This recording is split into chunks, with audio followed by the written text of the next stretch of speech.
Bonjour à tous, il est 7 heures et bienvenue dans Bonjour Omerta. Ce matin, je reçois Hervé Carrès pour faire un point sur le conflit russo-ukrainien en ce début d'année 2026, notamment sur le plan politique, militaire, mais aussi au niveau des alliances internationales. L'honneur, le bon sens, l'intérêt supérieur de la patrie commandent à tous les Français libres de continuer le combat là où ils seront et comme ils pourront. Moi, général de Gaulle, j'entreprends ici, en Angleterre, cette tâche nationale. Monsieur Carrès, bonjour, merci d'être avec nous ce matin. Bonjour. Alors on se retrouve aujourd'hui pour faire un point sur la guerre en Ukraine en ce début d'année 2026. Où en est le conflit d'un point de vue militaire et géopolitique? Alors pour commencer, est-ce que justement vous pouvez nous décrire un petit peu l'évolution des lignes de front en Ukraine ce mois-ci, notamment autour des villes de Pokrovsk et Kupiansk? Est-ce qu'il y a eu des avancées significatives des forces ukrainiennes ou russes? Alors moi, je ne suis pas vraiment le conflit dans ses avancées et ses opérations sur le plan tactique. Je le suis au plan stratégique. Et au plan stratégique, il y a trois grands fronts. Il y a un front terrestre, un front maritime et un front que je pourrais appeler de stratégique avec les fronts en profondeur de part et d'autre. Le front terrestre, en l'état, bon, les conditions climatiques sont quand même assez difficiles en ce moment en Ukraine, ce qui fait que ça a ralenti les opérations de part et d'autre. Et je ferai deux focales. Une focale sur Kupiansk, qui est une bataille qui est très disputée par les deux armées, hein, que ce soit l'armée russe et l'armée ukrainienne, avec une reprise partielle de la ville par les Ukrainiens. Et je pense que les Ukrainiens ont voulu reprendre la ville parce qu'ils ont des forces assez importantes qui sont pour l'instant à l'ouest de la rivière Oskol, et que je pense que leur souci, c'est leur permettre de repasser l'Oskol en évitant d'être encerclés définitivement par les Russes. Et ensuite, la deuxième focale, on en parle assez peu, mais je pense que c'est vraiment la focale sur laquelle il faut porter un intérêt appuyé, c'est la zone de Zaporijjia, c'est le secteur de Zaporijjia. Mm-hmm. Parce que au même titre que les Ukrainiens avaient voulu percer cette zone à l'été 2023, sur un plan stratégique, je pense que les Russes, contrairement à ce qu'on pourrait penser, vont chercher à percer dans cette zone-là. Et peut-être, bien sûr, après une percée réussie, contourner, ça c'est une des options, les défenses ukrainiennes du Donbass par l'ouest, c'est-à-dire les pousser à repasser le Dniepr par peur de se retrouver enfermés. Ou, deuxième option, c'est bien sûr prendre Zaporijjia. Zaporijjia, c'est une ville dont l'essentiel de son urbanisation se trouve à l'est du Dniepr, et bien sûr reprendre les terrains qu'ils ont perdus en novembre 2022, les terrains qu'ils occupaient dans la région de Kherson, et peut-être, si jamais il y avait un effondrement important de l'armée ukrainienne, peut-être pousser jusqu'à Odessa, puisque Odessa, et je vais en arriver pour le second front dont je viens de parler, le front maritime, c'est un point important pour les Russes, parce que c'est à partir de là que toutes les opérations qui ont été les plus sensibles et qui ont fragilisé les Russes, c'est-à-dire sur le terrain maritime et sur la presqu'île de Crimée, sont parties. La focale de ces opérations, c'est Odessa. Et j'en arrive ainsi au front maritime. Le front maritime, c'est un front qui reste quand même assez disputé, hein, où on peut dire qu'il y a quasiment égalité des belligérants. Mm-hmm. Par le fait du harcèlement qui est réalisé par les Ukrainiens avec notamment leur drone naval. Et puis, on ne peut que constater que la flotte russe a été obligée de quitter Odessa et de se réfugier à Novorossiysk. Alors, d'autant plus que ce front maritime, en mer Noire, pose quand même certaines questions quant à la sécurité de la navigation commerciale, puisque les opérations ukrainiennes ont touché des navires qui étaient susceptibles de transporter des hydrocarbures russes, mais également des navires qui étaient en dehors de cette problématique. Donc, il y a une gestion sécuritaire de la mer Noire qui est une vraie problématique que les Russes les Ukrainiens et la Turquie, qui sont les grands opérateurs de cette zone-là, devront réguler d'une certaine manière pour éviter que les effets collatéraux soient trop importants pour les pays riverains. Mais en considérant les pertes justement massives estimées des deux côtés justement et les difficultés de recrutement, quelle est selon vous la capacité actuelle de l'armée ukrainienne à soutenir un effort de combat prolongé? Alors moi, je ne vais pas faire d'évaluation spéculative sur les pertes de part et d'autre. La seule chose que l'on peut constater, c'est les effets éventuels de pertes massives. Est-ce qu'on les constate dans l'un et l'autre camp? Dans les faits, les effets de pertes importantes, on va dire, on va pas parler de massives, on les constate surtout du côté ukrainien, avec un nombre important de désertions, évalué dernièrement par les Ukrainiens à 200 000, alors ce sont les chiffres officiels, par de plus en plus d'un rejet de la mobilisation forcée dans les franges de la population qui sont mobilisables, par également le départ important de jeunes Ukrainiens qui veulent éviter la mobilisation et surtout de jeunes Ukrainiens qui sont actuellement réfugiés dans les pays occidentaux et qui ne veulent surtout pas revenir en Ukraine. Et puis par ce déficit en infanterie qui fait que les positions ukrainiennes sont de plus en plus difficiles à tenir. En fait, ils ont des lignes de défense, mais on le voit très bien, notamment au moment des relèves, c'est souvent à ce moment-là que les Russes portent des attaques, qu'il manque tout simplement d'hommes pour tenir les positions défensives. Il faut bien comprendre que l'infanterie, c'est quand même l'arme qui subit le plus de pertes dans un contexte de combat de haute intensité comme actuellement. Alors, côté russe, quand même, les pertes sont importantes, puisque on peut supposer qu'elles sont importantes et qu'elles sont supérieures en tous les cas au conflit en Afghanistan qui avait duré 10 ans. Alors, le conflit en Afghanistan, les pertes officielles étaient estimées, pertes, je parle de morts, le nombre de morts. Le nombre de morts était estimé à 15 000. Dans les faits, il devait être proche de 45 000. En tous les cas, on est très probablement au-delà dans ce contexte-là. Mais les Russes, pour différentes raisons, par une gestion assez à droite des volontariats, puisque ce sont que des volontaires qui se battent sur le front ukrainien, cette gestion à droite des volontaires est liée à un attrait économique derrière le volontariat, avec des primes qui sont importantes, mais également un élan patriotique qui a été entretenu et qui est toujours entretenu au sein de la nation russe, fait que il n'y a pas de problème de recrutement actuellement et de volontariat dans l'armée russe. Ce qui laisse entendre que les volontaires estiment que, entre guillemets, le risque mérite d'être pris d'aller se battre sur le front ukrainien. Alors, ce décalage entre les effets de part et d'autre de pertes qu'on pourrait considérer comme importantes et qui semblent beaucoup plus importantes côté ukrainien est évidemment dû au différentiel de puissance de feu entre les deux armées.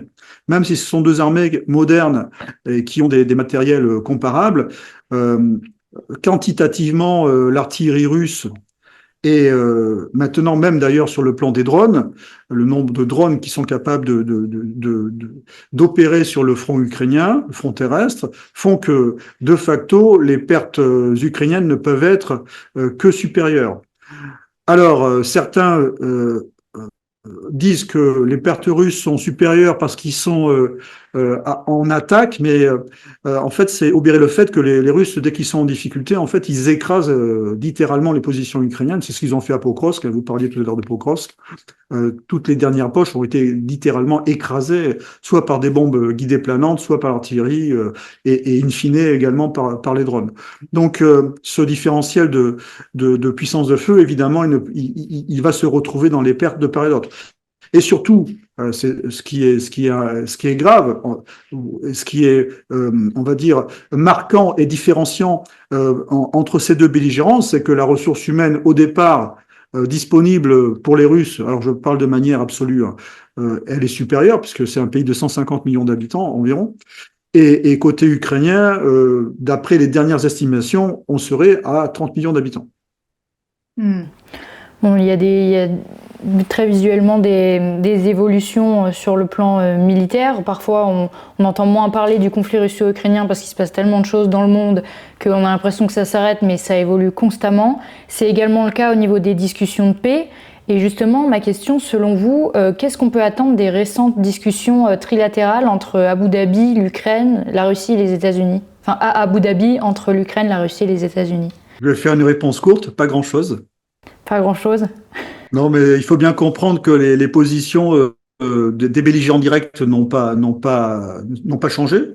Les Russes, tant qu'ils n'auront pas atteint leurs objectifs, ils chercheront à les atteindre, et peut-être même que maintenant ils ont des objectifs cachés qu'ils n'ont pas dévoilés. Hein, donc c'est la conquête des oblasts qu'ils ont annexés. Et puis derrière d'autres objectifs d'ordre politique, comme la neutralisation de l'Ukraine, ainsi de suite. Hein. Avoir un modèle d'Ukraine post-guerre qui serait un modèle entre guillemets finlandais.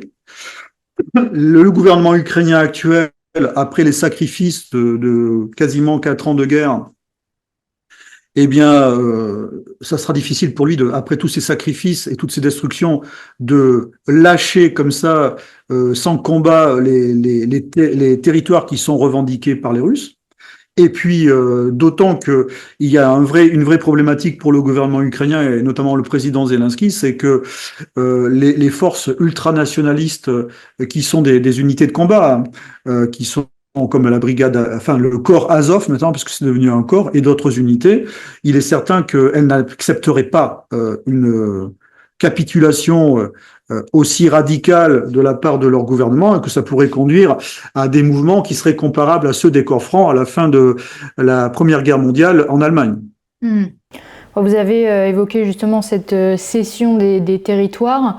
Justement, les négociations avec Washington semblent lier certaines garanties de sécurité à des concessions de territoires comme le Donbass, par exemple.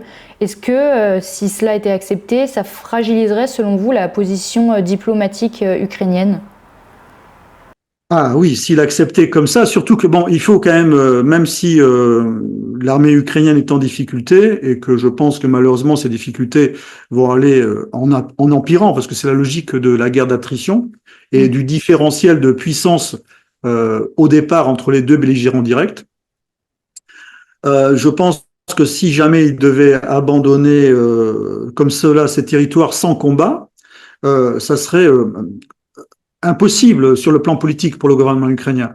Ils ne pourront abandonner, à mon sens, ces territoires que en constatant leur incapacité militaire à les tenir. C'est pour ça que ce conflit-là, malheureusement, en l'état, la solution, entre guillemets la solution, in fine, sera le résultat des opérations militaires. Et justement, comment est-ce que vous analyserez aussi l'actuel engagement de la France et des pays européens dans le soutien militaire et politique à l'Ukraine? Est-ce qu'il y a eu des changements aussi de ce côté-là? Au-delà des annonces de prêts qui ont été importantes à la fin de l'année 2025, moi je note quand même le discours du président Zelensky à Davos, le président Zelensky qui au départ ne devait pas assister à cette réunion de Davos, et qui est parti précipitamment à cette réunion de Davos pour rencontrer Donald Trump, parce que Donald Trump, c'est l'élément majeur quand même du soutien à l'Ukraine, quoi qu'on en dise. Ce n'est pas les Européens, et le président Zelensky l'a bien compris. Et pourquoi il est parti en catastrophe à cette réunion de Davos? Parce que les frappes stratégiques, la campagne de frappes stratégiques sur les installations énergétiques ukrainiennes devient de plus en plus intenable pour l'Ukraine, puisqu'ils n'ont plus assez de moyens antiaériens pour s'opposer aux vecteurs aériens russes, et qu'il fallait absolument qu'il intervienne parce qu'il était mécontent. Il était mécontent d'abord parce que les prêts et les crédits qui lui avaient été annoncés fin 2025 peinent à se concrétiser. Donc il y a une crainte majeure d'être tout simplement en déficit et d'être en faillite, et de plus pouvoir du tout assurer en fait la survie de l'État ukrainien, mais également de l'armée ukrainienne. Et c'est là où on voit toute la difficulté de cette notion de prêt en fait, parce qu'entre les déclarations, il faut d'abord réunir les sommes, et ensuite les transférer en fait au gouvernement ukrainien. Et derrière les annonces, je ne sais pas où en sont les Européens, notamment la Commission européenne, dans tous ces mécanismes. Et ensuite, la deuxième problématique qui est importante, c'est que même si sur le plan militaire, les sommes sont débloquées, mais les stocks, notamment américains, missiles Patriot, et les stocks européens sur d'autres matériels sont à sec. En fait, il n'y a plus de ressources. Il n'y a plus de ressources.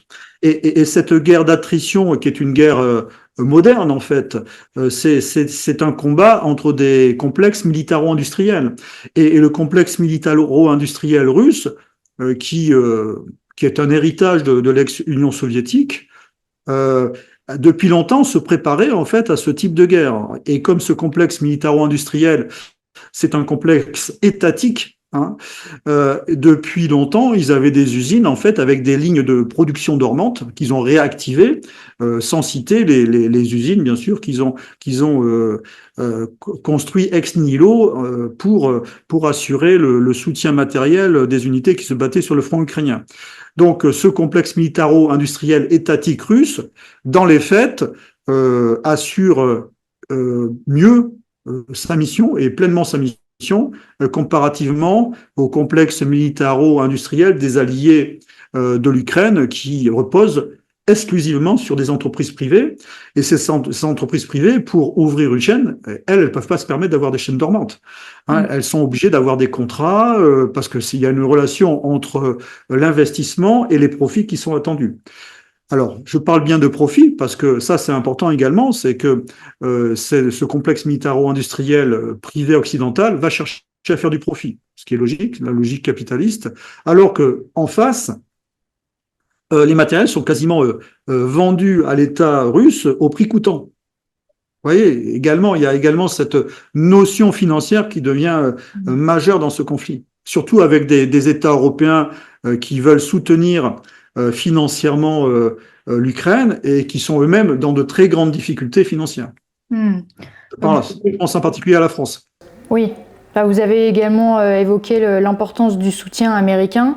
Et justement, il y a aussi des débats autour de l'avenir de l'OTAN et de la place des États-Unis dans la sécurité européenne.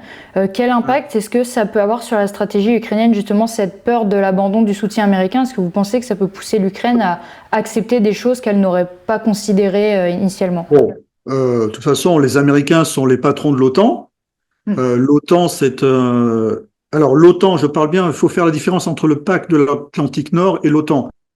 Parce qu'en 1966, le général de Gaulle a dit qu'on sortait du commandement intégré, donc ça c'est l'OTAN, mais on était toujours membre à part entière du pacte de l'Atlantique Nord, du pacte de l'Atlantique Nord. Là, on a réintégré sous l'impulsion du président Sarkozy le commandement intégré de l'OTAN. Alors je me rappelle, puisque moi j'étais à l'école de guerre en 2003, et c'était au moment de la deuxième guerre en Irak, hein, et j'ai vu partir d'ailleurs les officiers américains prématurément, avant que le conflit soit déclenché. Et j'ai été en état-major de l'armée de terre en 2005, lorsque on a réintégré le commandement de l'OTAN. Je peux vous dire qu'au sein de la communauté militaire, même si ça offrait des perspectives qui étaient attrayantes sur le plan professionnel, il y a eu quand même beaucoup de débats sur ce point-là. Alors, il faut bien comprendre que lorsque on est sous un commandement intégré américain au sein de l'OTAN, cela veut dire que on a tous les états-majors qui sont modélisés selon un modèle OTAN. Cela veut dire que les standards d'organisation sont ceux de l'OTAN. Ça veut dire que les procédures sont celles de l'OTAN. Ça veut dire que au-delà de l'état-major de la brigade et de la division, dès que vous êtes sur des états-majors de niveau corps d'armée, ce sont des états-majors de niveau otanien. Ce ne sont plus des états-majors nationaux. Alors que avant cette réintégration au commandement intégré de l'OTAN, l'armée française avait ses propres états-majors de corps d'armée, mais même d'ailleurs, dans les années 80, un état-major d'armée. Vous voyez? Donc, on devient vraiment tributaire et lié, en fait, à ce commandement américain. Ça, c'est le premier point sur le plan des systèmes de commandement. Le deuxième point, c'est après sur le plan des matériels. C'est que à partir du moment où vous avez des armées qui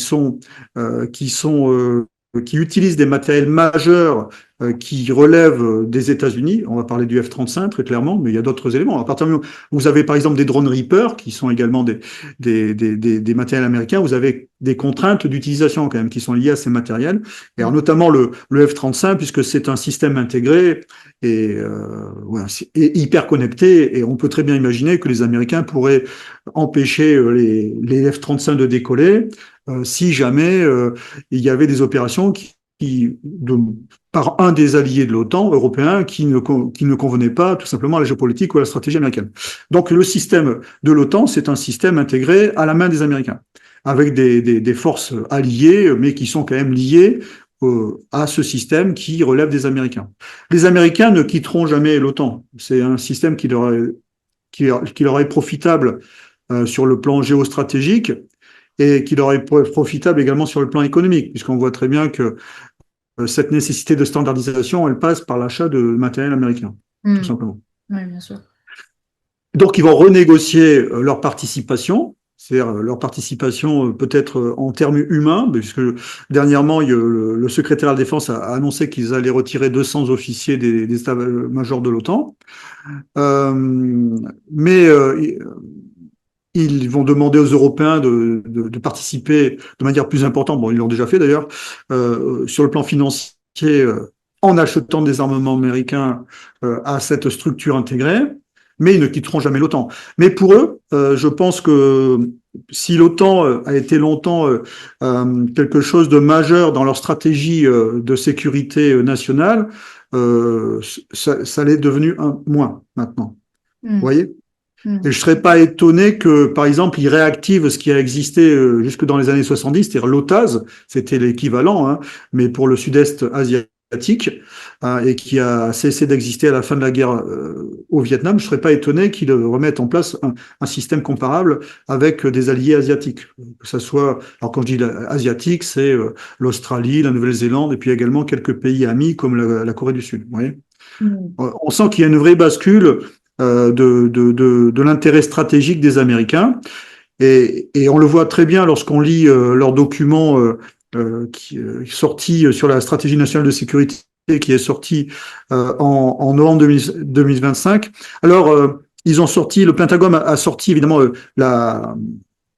l'équivalent militaire de ce document, qui en fait en est la digression. J'ai pas eu l'occasion de le lire, mais il est clair qu'à partir du document qui est sorti en 2025, on voit très bien qu'il cherche un apaisement des relations, on va dire, intra-européennes, notamment entre la Russie et puis les Européens. C'est quand même assez étonnant, surtout quand on connaissait le parti pris de l'administration précédente, et qui sont très, très préoccupés par la maîtrise de leurs étrangers proches, comme les Russes, hein, d'une certaine manière, avec notamment cette réactivation de la doctrine de Monroe. Eh bien, pour conclure justement cet entretien, à quoi est-ce qu'on peut s'attendre à des changements majeurs d'un point de vue justement géopolitique ou militaire, notamment en prenant en compte le dégel en Russie et en Ukraine, qui peut avoir un rôle majeur sur les avancées sur le terrain. À quoi est-ce qu'on peut s'attendre à des changements majeurs, ou est-ce qu'on va dans la même continuité pour le moment, sans débouchés définitive en vue? Sur la guerre en Ukraine, hypothèse 1, les Ukrainiens résistent et tiennent le front, et l'épuisement peut-être psychologique de la guerre en Russie, parce que je pense quand même c'est quand même assez pesant quand même pour les gens également en Russie, hein, fait que les Européens atteignent leur objectif, qui est celui d'une situation à la coréenne, avec une ligne de démarcation et une non-reconnaissance des territoires conquis par la Russie.